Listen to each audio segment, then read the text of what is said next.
Which is Shane, looking at how India were dropped in the first test, but the kind of comeback they made in Kolkata for a team that was literally steamrolling anything that came in their direction. Yeah, that was fantastic from India. They were absolutely outstanding in that test match. I mean, for us, you know, there was a couple of things for us. Steve Waugh was on a bit of a crusade about trying to win 16 test matches in a row. No one had ever done it.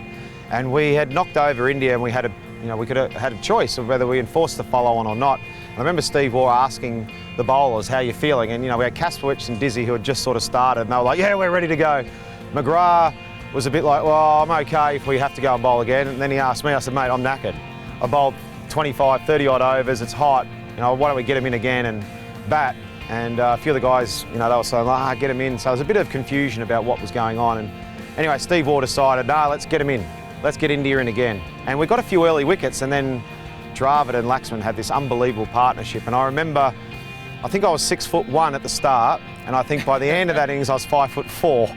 But they played beautifully. Laxman's innings was superb, Dravid was superb. And then in the end, all we had to do was survive, I think, 60 odd overs, maybe 60, 65 overs or something. We weren't good enough to do that. Harbhajan on fire.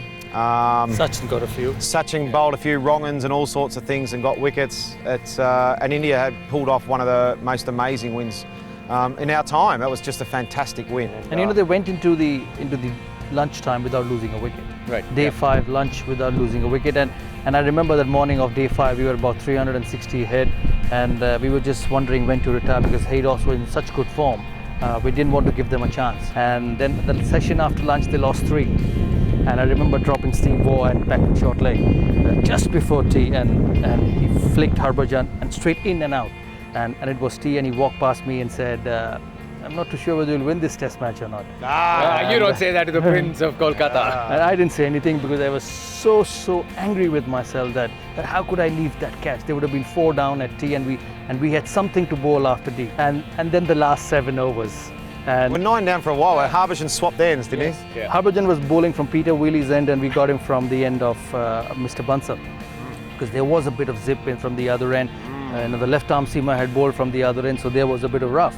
So I said to Harbhajan that, listen, we can't go from this ground throwing this test match. We have to do something. So he said, you get me from the other end because I feel there's a lot of rough. And first ball, McGrath left, and we didn't even look at the umpire. The moment the ball hit the pad, we were ready to run and win the test match. And McGrath was still standing there and abusing and showing that he went so far forward. But who was listening?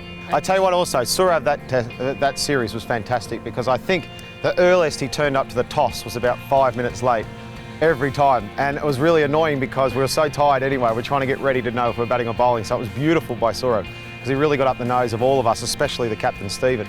I actually want to get there because the other day he said, listen, it's just happened once. No, it didn't. And you can't it happened every test match. It's only fair to ask an Australian. Yes, every test match, I reckon it was between 3 and 5 minutes late every time.